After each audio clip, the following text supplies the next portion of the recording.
Bismillahirrahmanirrahim.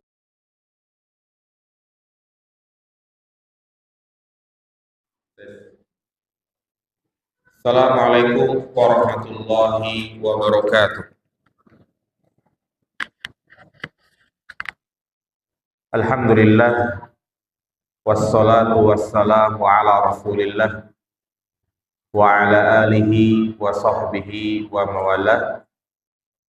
Ashhadu an la ilaha illallah wahdahu la syarikalah wa ashhadu anna muhammadan abduhu wa rasuluhu la nabiyya ba'dah.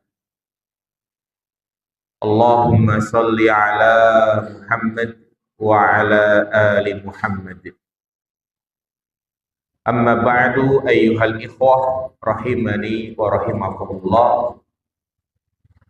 Alhamdulillah, pada kesempatan yang berbarokah ini kembali kita dipertemukan di majlis yang mulia, Majlisul Ilm, untuk mempelajari dan memahami pesan-pesan Nabi kita Muhammad sallallahu alaihi wasallam, yang tentunya ini sangat bermanfaat bagi kita semua untuk mengecas keimanan agar kita tidak terkena penyakit futur yang sangat berbahaya, di mana seseorang tidak semangat lagi beribadah kepada Allah. Maka cara agar kita senantiasa istiqomah adalah dengan menghadiri majlis-majlis ilmu. Dia adalah ibadah sunnah yang sangat utama, lebih baik dari amalan-amalan sunnah. Seperti biasa di majlis ini, Jumat pekan kedua ba'da maghrib, kita membahas kitab Hadis Al-Arba'in An-Nawawiyah, karya Al-Imam An-Nawawi rahimahullahu ta'ala. Dan tidak terasa malam ini kita memasuki hadis yang ke-39, yaitu tentang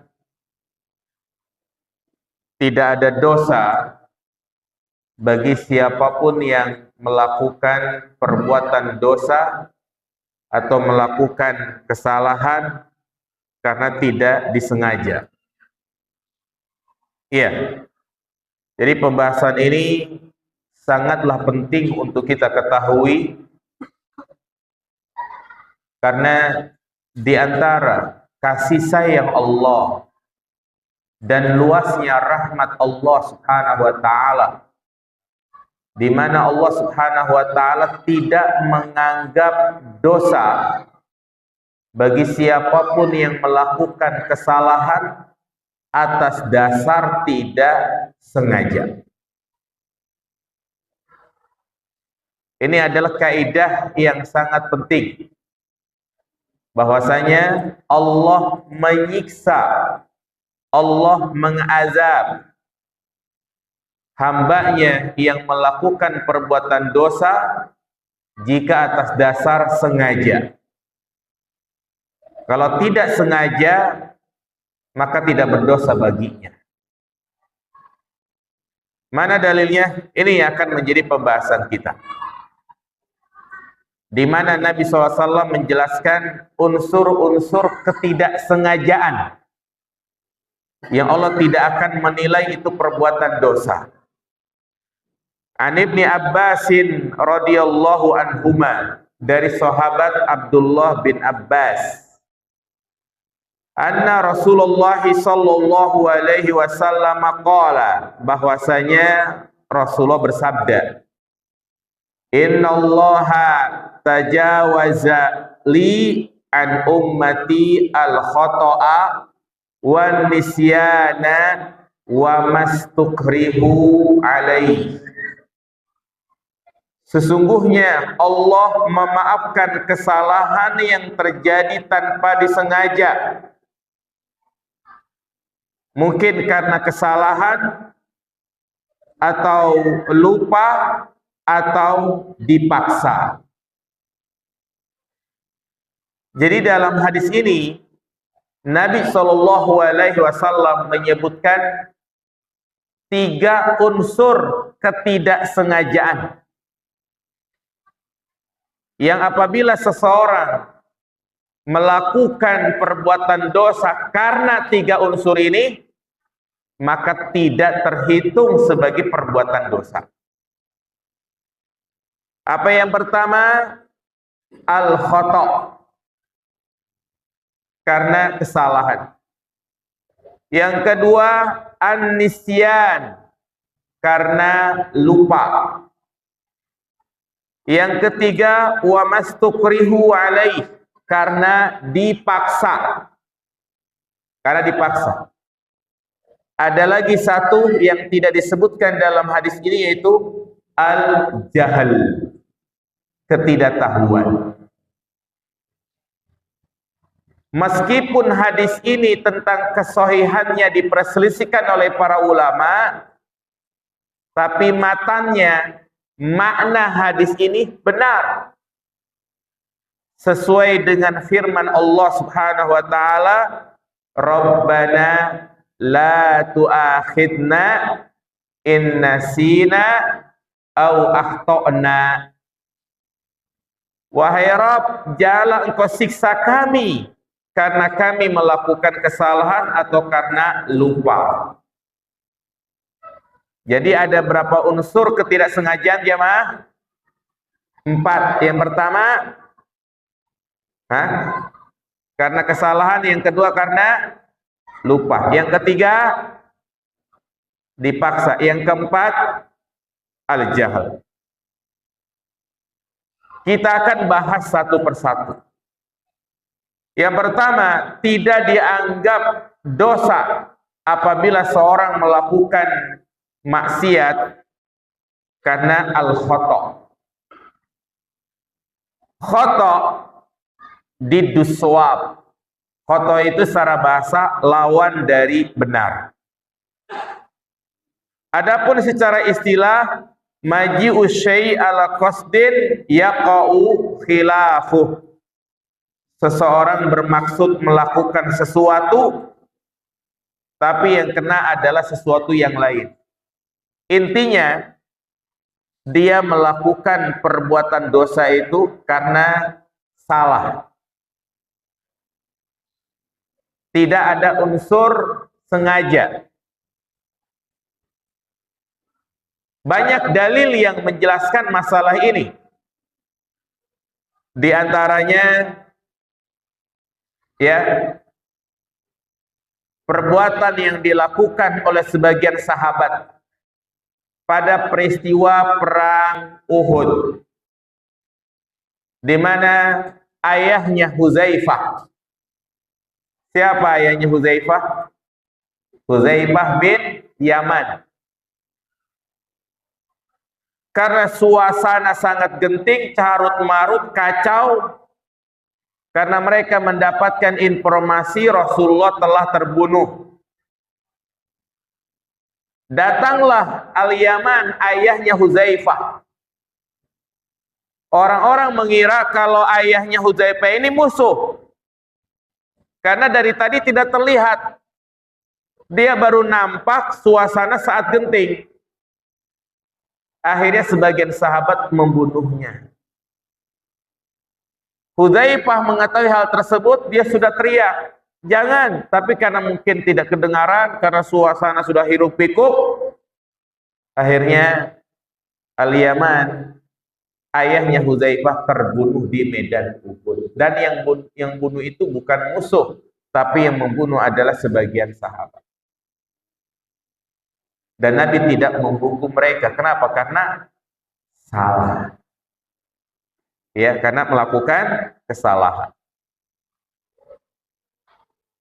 Demikianlah contoh lain yang terjadi di zaman Nabi Shallallahu Alaihi Wasallam dari Asma bintu Abi Bakar,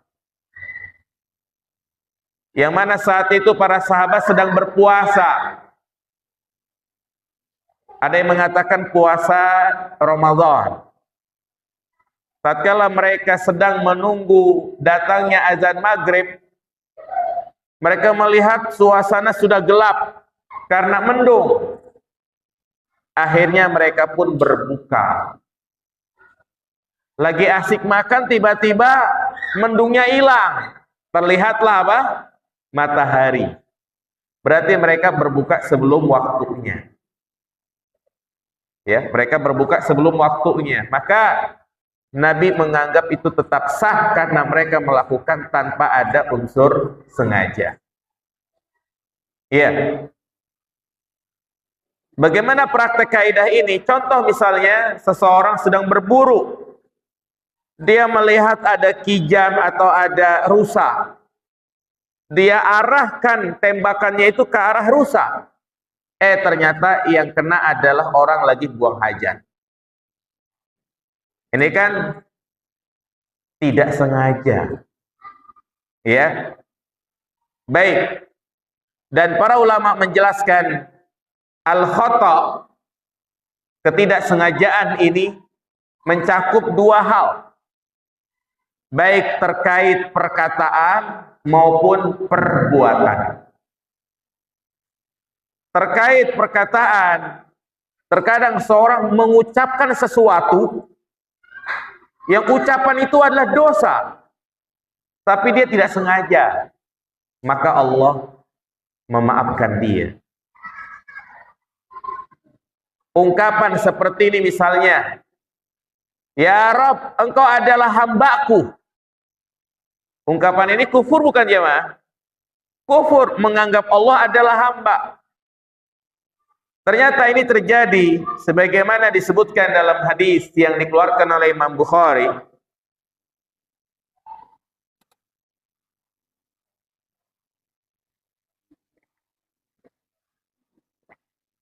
Ada seorang perantau dia.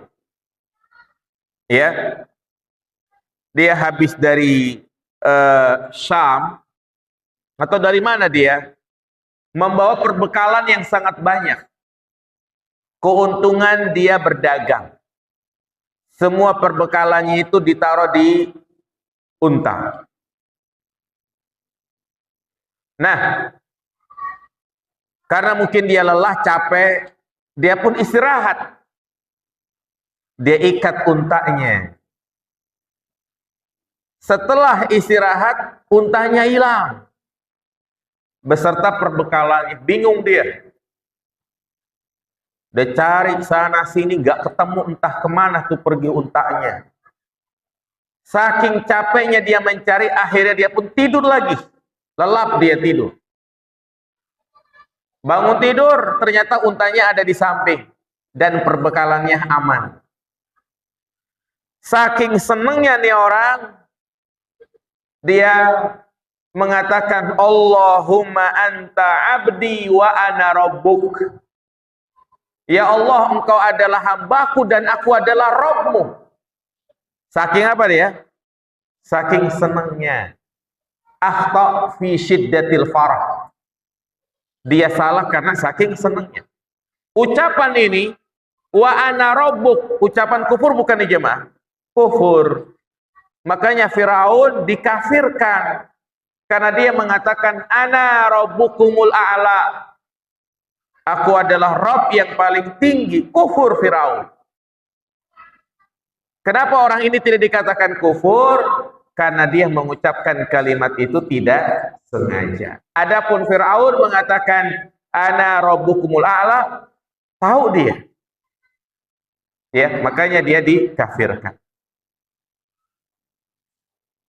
Dalam ibadah disebutkan dalam hadis dari sahabat Muawiyah bin Hakam, dakhala ma'an Nabi sallallahu alaihi wasallam fi shalah, yang mana ia ikut salat berjamaah bersama Nabi sallallahu alaihi wasallam. Tiba-tiba ada yang bersin. Maka yang bersin tersebut mengucapkan alhamdulillah. Muawiyah bin Hakam, dia mengucapkan yarhamukallah. Boleh nggak jamaah? Enggak boleh. Ya, nggak boleh. Maka selesai sholat, Nabi mengingatkan, inna hadhihi sholah la yasluhu fiha syai'un min kalamin nas. Innama hiya at-takbir wa tasbih wa qiraatil Qur'an. Nabi mengingatkan kepada para sahabat, sesungguhnya sholat itu ya tidak boleh di dalamnya ada perkataan manusia. Di dalam sholat hanyalah ucapan tasbih, takbir, tahmid, dan membaca Al-Quran. Nabi tidak menyuruh Muawiyah bin Hakam untuk mengulang sholatnya, tidak. Karena dia melakukan tidak sengaja. Jelas ya, Ma? Iya. Atau juga dalam perbuatan. Perbuatan. Ya, seorang yang dia berpuasa, kemudian dia makan karena tidak sengaja, maka puasanya tetap sah. Namun, jamaah yang dirahmati Allah Subhanahu wa taala, di antara hal yang perlu digarisbawahi, perbuatan dosa atas dasar tidak sengaja ini, ya, dari segi hukuman, dari segi konsekuensi, itu terbagi menjadi dua. Ya. Yang pertama, kalau kesalahan itu terkait hak-hak Allah,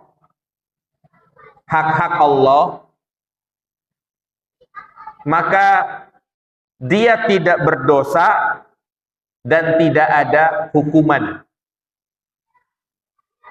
Tidak ada hukuman. Contoh misalnya tadi, seorang yang berpuasa, kemudian dia makan ataupun minum karena tidak sengaja, puasanya sah dan silakan dia lanjutkan. Orang yang sholat tidak menghadap ke arah kiblat karena tidak tahu, ya, karena melakukan kesalahan, maka sholatnya tetap sah dan tidak perlu untuk mengulang. Ya, karena dalam masalah hak-hak Allah itu dibangun di atas musamahah, yakni toleransi. Allah adalah zat yang maha pengampun. Allah adalah zat yang maha pemaaf. Itu kalau terkait hukum atau hak-hak Allah.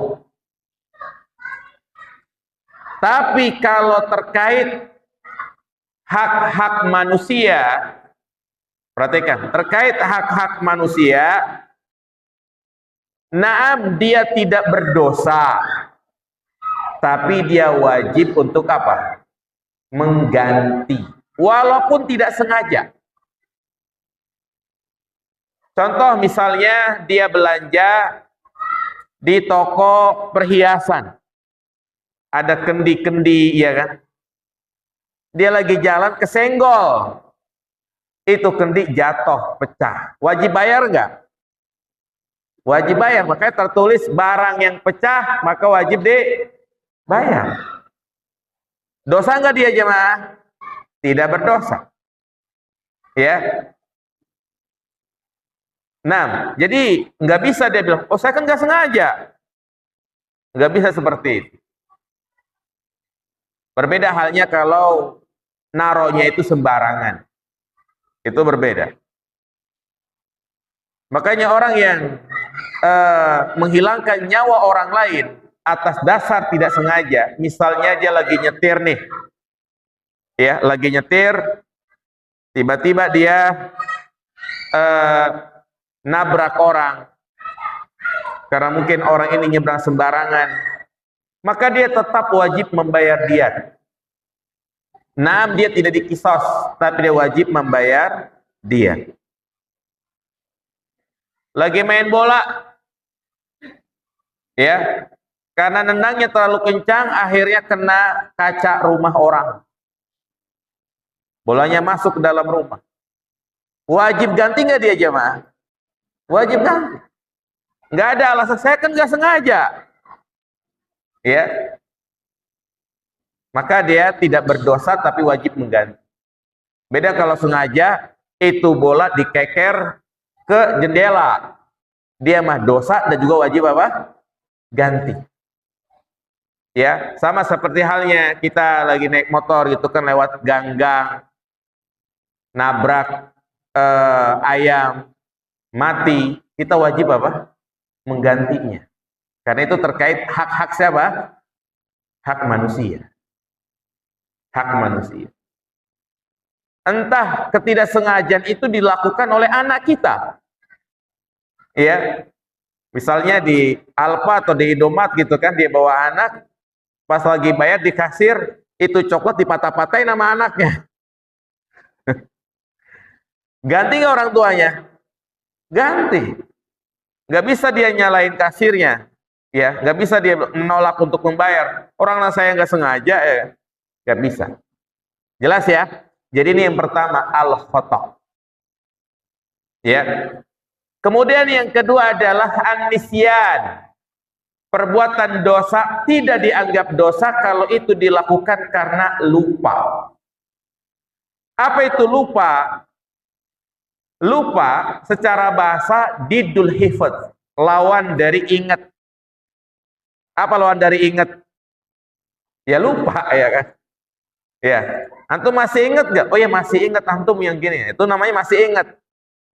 Kalau dia nggak ingat, pasti bilangnya apa? Oh ya saya dulu lupa gitu. Itulah nisyan.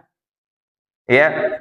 Berkata Imam Ibnu Rajab, ayyakuna zakiran li syai'in fayansahu indal fi'l. Jadi orang itu dikatakan lupa diawali dengan ingat, kemudian lama-kelamaan dia pun lupa. Beda dengan orang yang nggak tahu. Awalnya memang nggak tahu. Ya. Contoh misalnya seorang yang pernah menghafal Al-Quran. Masih ingat nggak? Wah, ana udah lupa. Ya. Dulu pernah hafal 30 juz tapi lupa. Itu karena dia pernah menghafal. Beda halnya, antum hafal nggak surat Amma Yatasalun? Wah, ana udah lupa. Emang lu pernah hafal? Belum pernah. Itu tidak dikatakan lupa. Ya kalau nggak pernah ngapal, bilang aja nggak hafal, bukan dikatakan lupa. Orang itu dikatakan lupa setelah dia ngapal. Dan fitrah manusia memang lupa. Makanya manusia itu kan kalimat ini diambil dari bahasa Arab. Nusia itu dari bahasa Arab itu. Nusia artinya apa? Lupa. Sehingga dikatakan wa masumiyal insanu linisyanihi. Ya, tidaklah manusia itu dikatakan manusia karena memang dia punya sifat suka lupa. Berbeda dengan Allah Subhanahu wa taala, zat yang tidak pernah lupa. Ya. Yang dimaksud dengan ayat Allah melupakan, bukan Allah lupa, tapi Allah meninggalkan dia. Hatta para nabi dan rasul pun mereka lupa. Sering kita mendengar kisah Nabi SAW lupa di dalam sholatnya. Pernah beliau sholat zuhur hanya 2 rakaat padahal sedang mukim. Sebagian sahabat sudah senang banget.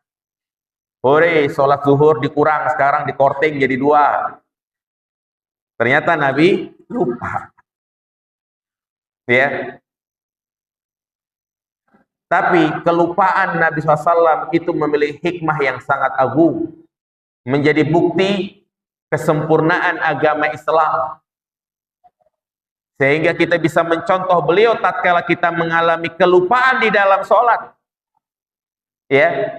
Yaitu dengan melakukan sujud apa? Sujud sahwi. Dan ketahuilah jamaah, dengan adanya sifat lupa ini sebenarnya ya Allah sayang sama kita. Jadi di antara kasih sayang Allah kepada kita, kita itu dijadikan makhluk yang kadang lupa. Ya. Dan antara lupa dan ingat itu adalah sifat manusiawi. Dikatakan oleh Al-Imam Ibnu Qayyim Al-Jauziyah rahimahullah dalam kitabnya Miftah dari Sa'adah tentang hikmah sifat lupa bagi manusia. Beliau mengatakan, ya, kalau manusia itu nggak punya sifat lupa, ingat terus, gawat hidupnya. Bisa jadi dia nggak bisa tidur karena keingetan terus. Ya, suami istri yang sudah bercerai, kemudian suaminya nikah lagi atau istrinya nikah lagi, sudah lupa ya kan? Tapi kalau hidupnya selalu ingat mantan terus, bisa jadi nggak enak makan. Lagi berkendara, tiba-tiba dia ngelihat ada orang kecelakaan, dilindes tronton kepalanya, keluar otaknya. Bayangin coba, kalau kita keingetan terus enak makan nggak? Itulah kenapa kita diberikan sifat apa? Sifat lupa. Ya. Dan lupa terus pun nggak enak juga ya. Artinya orang kalau lupa terus repot. Sama istri lupa, sama utang juga lupa. Ya, udah mau nikah besok lupa. Gawat juga kalau dia pelupa. Ya. Jadi intinya ini sifat lupa yang ada pada manusia itu adalah tabiat dasar manusia seperti itu. Ya. Tapi hendaknya kita juga jangan menjadi manusia pelupa. Dan lupa ini diantara uzur yang menjadikan seseorang tidak dianggap berbuat dosa. Ya. Dan sama seperti al-khata' tadi, terkait masalah lupa ini ada dua juga. Terkait masalah hak Allah dan hak manusia. Terkait hak Allah, maka sama, dia tidak berdosa dan ibadahnya tetap sah. Ya, ibadahnya tetap sah. Contoh misalnya terkait seseorang meninggalkan sholat, meskipun dia meninggalkannya sudah 2-3 hari karena lupa, maka dia tidak berdosa. Dan dia masih boleh mengerjakan sholat yang ia tinggalkan. Sebagaimana Rasulullah bersabda, "Man nama an sholatin aw nasiya anha falyusolliha idza zakaroha."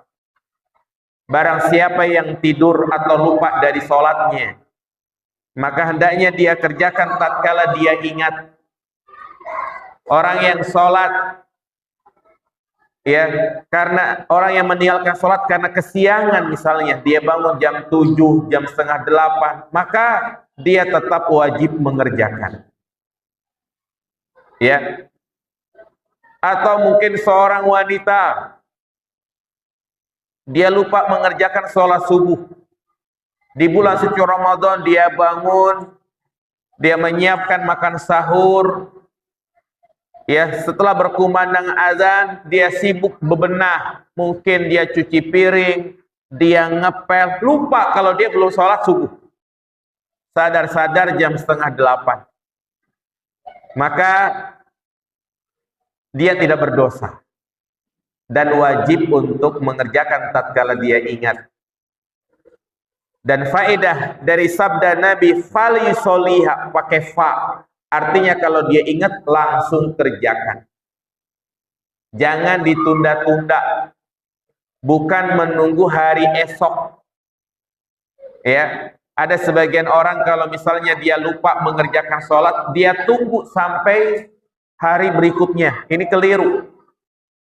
Kapanpun dia sadar, segera tinggalkan aktivitas yang lainnya. Demikian pula kalau seorang sedang berpuasa, Apa kata Nabi SAW? Man akala nasiyan wa huwa shaim falyutimma saumahu fa innama at'amahu Allah. Barang siapa yang lupa ketika dia berpuasa dan dia makan, maka hendaknya dia sempurnakan puasanya, karena saat itu Allah sedang memberikan makan kepadanya. Meskipun habis 3 piring, lupa. Ya, kadang mungkin ini terjadi di awal-awal dia berpuasa. Ya, yang biasanya kalau siang pasti ke warung Padang, dia makan, lupa. Meskipun dia tambah minum juga. Ya, dia pesan es teh hangat misalnya. Maka kalau dia lupa tidak masalah, tidak berdosa, wajib dia menyempurnakan puasanya, tidak qada dan tidak ada kafarah. Tapi bagi siapapun yang melihat, wajib segera untuk mengingatkan. Jangan biarin tunggu dia kenyang dulu baru kita ingetin. Ya. Baik, ini terkait hak adami, hak Allah. Enggak ada kafarat. Berbeda halnya kalau itu terkait hak manusia. Sama seperti poin yang pertama tadi, dia tidak berdosa tapi wajib ganti. Wajib ganti. Ya. Misalnya ya, dia sudah sama-sama dikasih makanan, udah dikasih besek ya kan. Kemudian dia ke toilet, mungkin beseknya dia taruh di toilet. Dia masuk lagi ke masjid, dia kira punya temannya itu punya dia makan. Iya, ini dia lupa kalau ternyata tadi makanannya ditaruh di mana? Digantungin di kamar mandi. Maka dia tidak berdosa tapi dia wajib apa? Menggantinya.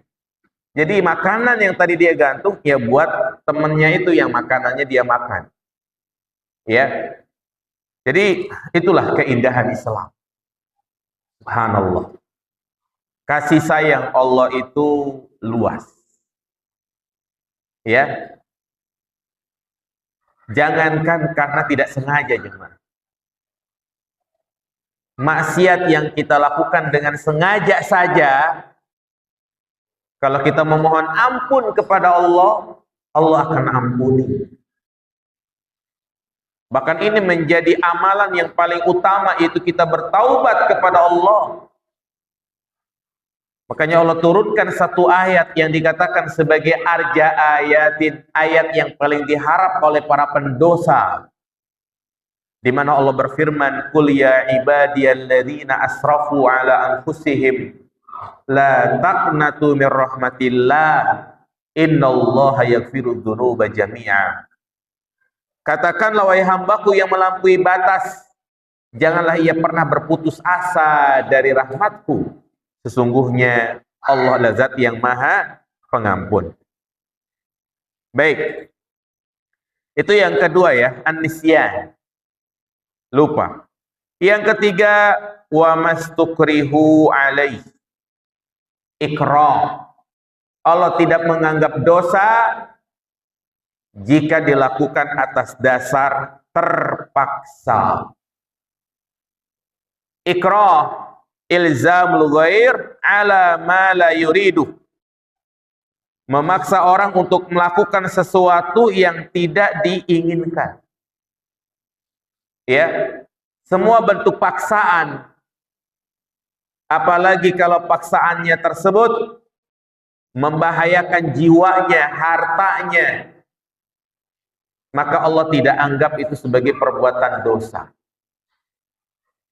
Seperti yang dialami oleh Ammar bin Yasir, yang mana keluarganya habis dibantai oleh majikannya. Ya, sampai kedua orang tuanya meninggal dalam keadaan syahid. Bapaknya Yasir dan ibundanya siapa? Sumayyah, menjadi wanita yang pertama meninggal dalam keadaan syahid. Maka giliran Ammar dipaksa untuk murtad. Ia pun sama, badannya ditempelin besi panas, bahkan ia dimasukkan ke dalam air, diangkat lagi, dimasukkan lagi, dipaksa untuk memuji agama Tuhan mereka. Maka karena dia tidak kuat, akhirnya Ammar pun mengucapkan kalimat-kalimat kufur dan ia pun bebas. Saat bebas dia pun bersegera menuju Nabi SAW. Ia menangis menyesali perbuatannya itu. Maka turunlah firman Allah Subhanahu wa taala, illa man ukriha wa qalbuhu mutmainnun bil iman. Kecuali bagi orang yang dipaksa dan hatinya tetap berada di atas keimanan. Boleh. Ya. Kalau ada paksaan untuk murtad dan konsekuensinya dia bakal dibunuh, maka boleh dia mengucapkan kalimat kufur tapi tetap hatinya beriman. Ya. Maka sebaliknya, jika ucapan kufur tersebut tidak dipaksa, namun diucapkan karena untuk mengambil hati orang lain, ini jelas keharamannya. Contohnya adalah mengucapkan kalimat selamat Natal. Ini adalah ungkapan kufur karena sama saja mengucapkan selamat atas kelahiran Yesus Kristus yang dianggap sebagai anak Tuhan. Banyak orang yang mengucapkan kalimat ini nggak ada paksaan, atas dasar supaya dilihat oleh bosnya atau untuk mengambil hati masyarakat. Ya, biar tahun depan kalau nyalonin dipilih sama warga non-muslim. Maka ini jelas dosa besarnya. Ya.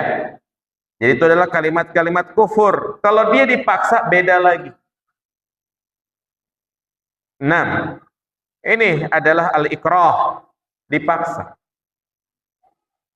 Demikian pula contohnya seorang yang dipaksa untuk menceraikan istrinya, maka cerai itu tidak jatuh.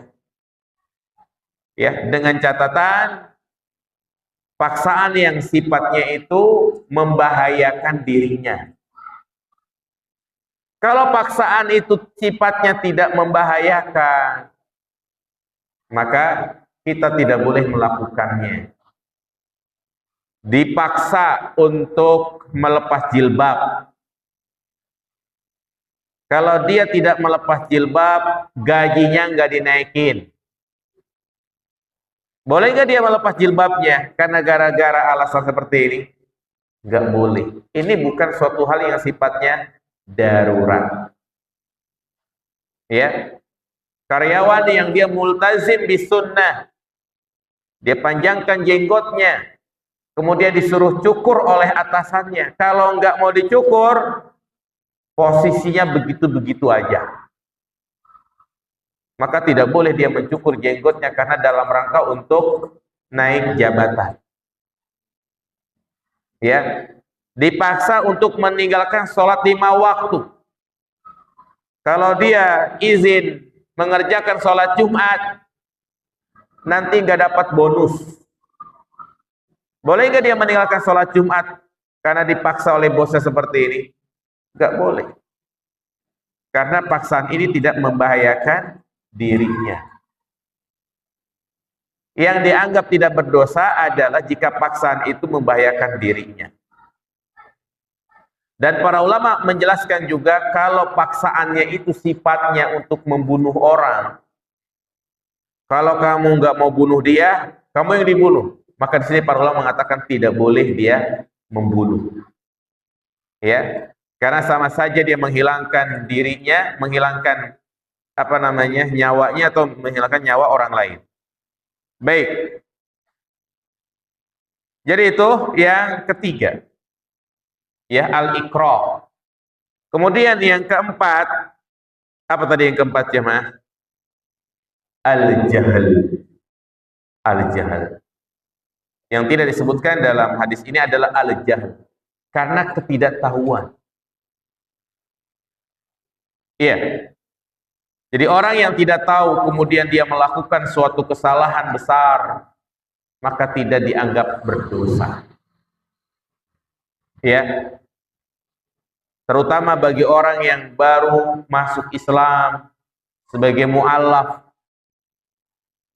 yang dia baru belajar Islam, dia nggak paham kalau ternyata berjima di siang hari bulan suci Ramadan itu membatalkan puasa. Yang dia paham hanya tidak makan, tidak minum, berjima boleh. Maka selama sebulan dia berpuasa, dia berjima di siang hari bulan suci Ramadan. Kemudian dia hadir kajian dan dia baru tahu hukumnya, ternyata nggak boleh. Apakah dia wajib membayar kafarat puasa 2 bulan? Hah? Tidak wajib, karena dia tidak tahu al-jahl. Al-jahl. Atau misalnya dia berzina karena tidak tahu kalau ternyata berzina itu adalah haram. Dia minum khamar karena dia tidak tahu khamar itu haram. Ini bisa jadi terjadi di negara-negara yang notabene adalah orang-orang kafir. Yang di situ khamar dilegalkan, babi dilegalkan. Ya, dia makan, dia minum karena tidak tahu hukumnya, maka dia tidak berdosa. Baik.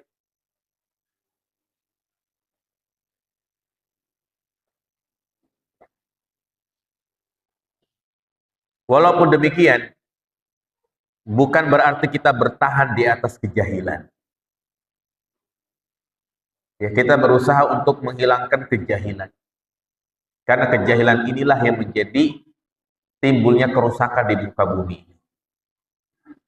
Kejahilan inilah yang menjadi pintu terjadi penyimpangan dan kesesatan. Praktek-praktek syirik dan bid'ah itu disebabkan karena jahil. Karena jahil. Dulu mungkin di antara kita dia bekerja di bank ribawi, biasa aja. Kemudian setelah dia kajian dia baru paham bahwa bekerja di bank riba itu adalah haram. Ya. Jadi berusaha untuk menghilangkan kejahilan. Namun perhatikan, para ulama membedakan antara jahil terhadap hukum dengan jahil terhadap akibat. Ya, akibat dari pelanggaran. Jadi sekali lagi perlu dibedakan antara jahil terhadap hukum suatu perbuatan dan yang kedua jahil karena akibat dari perbuatan itu. Karena setiap perbuatan maksiat itu ada hukumnya dan ada konsekuensinya, ada akibatnya. Contoh, zina hukumnya apa? Haram. Ini hukum. Kemudian akibat dari hukum tersebut orang yang berzina maka dia harus diapain? Dirajam, ditimpain pakai batu sampai mati. Kemudian ya orang yang berjima di siang hari bulan suci Ramadan, apa hukumnya? Haram.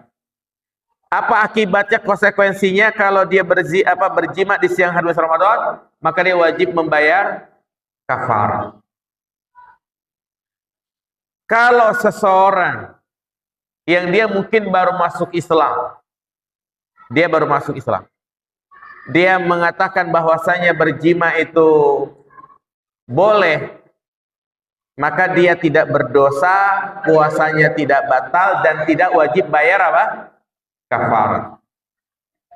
Berbeda halnya, dia paham berjima itu membatalkan puasa. Tapi dia nggak tahu konsekuensinya tadi. Kenapa kamu berjima? Ya, ya lagi pengen aja gitu kan. Kemudian kamu tahu nggak konsekuensinya dari berjima di siang Ramadan? Nggak tahu. Kamu wajib berpuasa 2 bulan berturut-turut. Nah, konsekuensinya dia kan nggak tahu, maka dia tetap wajib menjalani konsekuensi tersebut. Paham nggak jemaah sekalian? Jadi bedain antara tidak tahu hukum dan tidak tahu apa tadi? Akibat. Ya. Jadi inilah di antara kasih sayang Allah Subhanahu wa taala. Ya. Di mana perbuatan dosa yang dilakukan atas 4 unsur ini. Ulangi lagi, yang pertama tadi apa? Al-khata', tidak sengaja. Yang kedua, lupa. Yang ketiga, dipaksa. Yang keempat, jahil. Maka semua itu tidak dianggap sebagai dosa. Ya. Saya katakan ini diantara kasih sayang Allah, rahmat Allah. Jadi memang terkait masalah kesalahan jemaah, terkait masalah dosa, Allah sudah banyak memberikan keluangan, ya, pengampunan. Seperti misalnya hanya sekedar keinginan saja untuk berbuat maksiat, itu tidak dikatakan sebagai perbuatan dosa. Justru dengan dia berusaha untuk menahan dari ajakan hawa nafsunya tersebut, ini bernilai pahala. Jadi ibadah itu bukan hanya sekedar menjalankan perintah Allah. Termasuk nilai ibadah adalah kita meninggalkan apa yang Allah haramkan. Ya. Jadi sekali lagi, termasuk ibadah adalah meninggalkan apa yang Allah haramkan. Apalagi kesempatan untuk melakukan maksiat tersebut ada di depan mata. Kesempatan itu ada. Subhanallah. Dia sebagai seorang pejabat, peluang-peluang untuk mendapatkan harta, keuntungan itu terbuka lebar. Orang datang nyuap, orang datang mau ngasih sesuatu, dia bisa untuk menerimanya. Ya, apalagi dia diberikan wewenang untuk memutasi, ya, PNS pegawai. Kadang biar dia nggak dimutasi ke daerah, ngapain dulu? Bayar dulu sama atasannya. Tapi dia tidak terima itu semua. Karena dia takut kepada Allah. Maka dia dapat pahala. Ya. Maka niatkan ketika kita meninggalkan perkara yang Allah haramkan adalah karena Allah, bukan karena takut manusia. Ya. Jadi subhanallah, itulah kasih sayang Allah Subhanahu wa taala. Dia berbuat maksiat sengaja, dia bertaubat, Allah terima taubatnya. Dan juga diantaranya ini, ya, dia melakukan perbuatan dosa, ya, atas unsur 4 ini, maka itu tidak dianggap sebagai dosa. Jamaah yang dirahmati Allah Subhanahu wa taala. Di sini Nabi SAW mengatakan, Innallaha tajawaza li an ummati, atau fi ummati. Sesungguhnya Allah Subhanahu wa taala memaafkan bagiku dari umatku. Iya. Sehingga mafhumnya umat-umat terdahulu tidak mendapatkan uzur. Jadi 4 unsur ini hanya ada pada umatnya Nabi Muhammad saja. Ya, tidak ada pada umat-umat terdahulu. Artinya apabila mereka melakukan pelanggaran karena tidak sengaja ataupun yang lainnya, maka mereka tetap dikatakan berdosa. Ya, makanya berat mereka itu sebenarnya. Kita itu udah banyak diberikan kemudahan. Inna dina yusrun. Sesungguhnya Islam adalah agama yang apa? Mudah. Mudah. Hanya orang yang terdapat di dalam hatinya penyakit kemunafikan kalau dia menganggap syariat Islam ini berat. Bisa jadi karena dia belum terbiasa. Ya, umat terdahulu kalau mereka ingin bertaubat dengan taubat yang benar, maka caranya adalah dengan bunuh diri. Apabila mereka terkena najis, maka bukan dicuci, tapi dipotong atau dibuang pakaiannya. Ya, itu umat terdahulu. Jadi nggak ada mengenal tidak sengaja. Adapun Islam datang, ya, membawa rahmat. Maka dikatakan rahmatan lil alamin wa ma arsalnaka illa rahmatan lil alamin. Tidaklah kami mengutusmu ya Muhammad melainkan sebagai rahmat bagi seluruh alam. Jika memang Islam ini adalah agama yang mudah, maka jangan dipersulit. Jangan malah kita takalluf, tanattu', tasyaddud, yakni mempersulit diri. Ya. Apa contohnya memperberat, mempersulit diri? Dia melakukan amalan-amalan yang tidak diajarkan oleh Nabi. Ya, cukup bagi kita amalan-amalan yang telah dicontohkan oleh Nabi.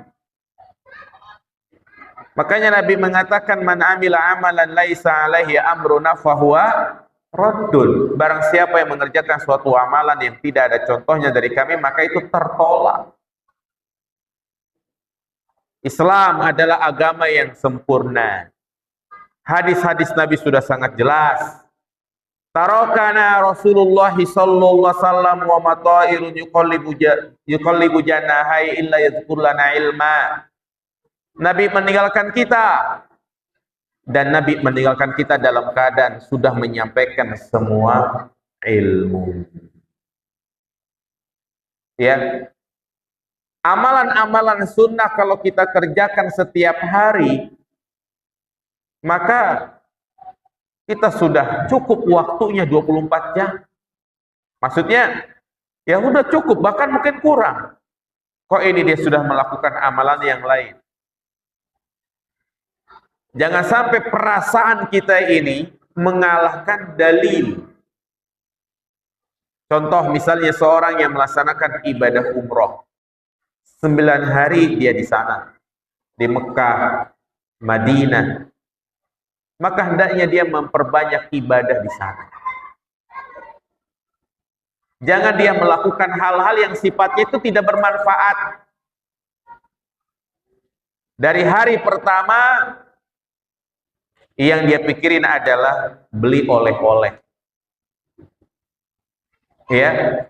Hari pertama harus datang ke toko ini. Dia lihat di IG, oh toko ini murah-murah nih. Subhanallah. Orang masih sibuk beribadah di Masjid Nabawi, di Masjidil Haram, baca Al-Quran.